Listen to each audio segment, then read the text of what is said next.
This morning at 6:13, February is Black History Month, so all morning or all month long here on Good Morning Maryland, we'll be bringing you stories in our Bridging the Gap series. Yeah, all morning and all month. All morning, all month. And if you're a fan of baseball, you might know a little something about this museum in Kansas City, but you don't have to go that far to get a similar experience. Meteorologist Patrick Pete is bridging the gap and taking us right to the Owings Mills Public Library.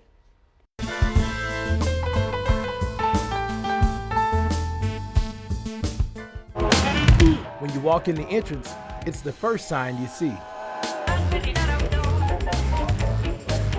When you get off the elevator of the first 3 floors, you're transported back in time with the likes of Satchel Paige, Leon Day, and Mamie Peanut Johnson. A time when Baltimore had 2 teams, the Black Sox and the Elite Giants. My passion for playing baseball has always been a part of me. It's part of my DNA. Ray Banks is one of the founders of the Hubert V. Simmons Museum of Negro Leagues Baseball, and he says it all began when he learned of a park dedication for pitcher Leon Day. 3, 2, 1.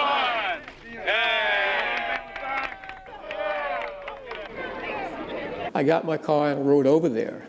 And when I got there, I was like a kid in a candy store. I seen so many Negro League players. In this showcase, it shows Jackie Robinson, Josh Gibson.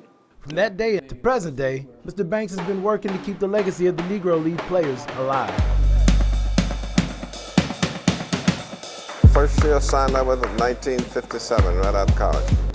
The Negro League to me showed, even though it's a sports event, baseball that is, that no matter what color you are, if you look down upon, there's greatness in every one of us. The Negro League ball players, they were pioneers of the civil rights movement in every respect. They could not go in restaurants. They could not sleep in hotels.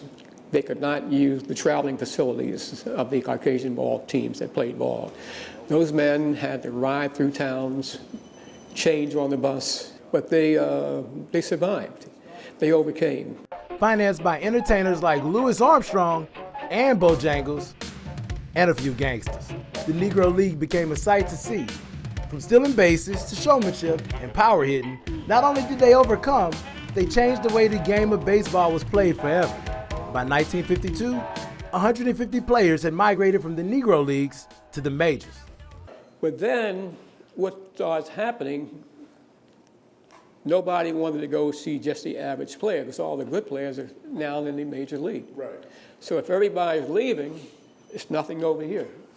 In a last-ditch effort to salvage the league and bring in revenue, 3 women were added to the Indianapolis Clowns roster.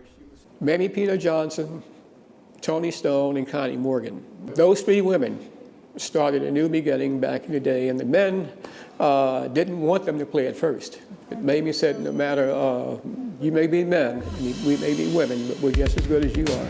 And in 1956, the Negro League officially dissolved, but thanks to people like Mr. Banks, they won't be forgotten.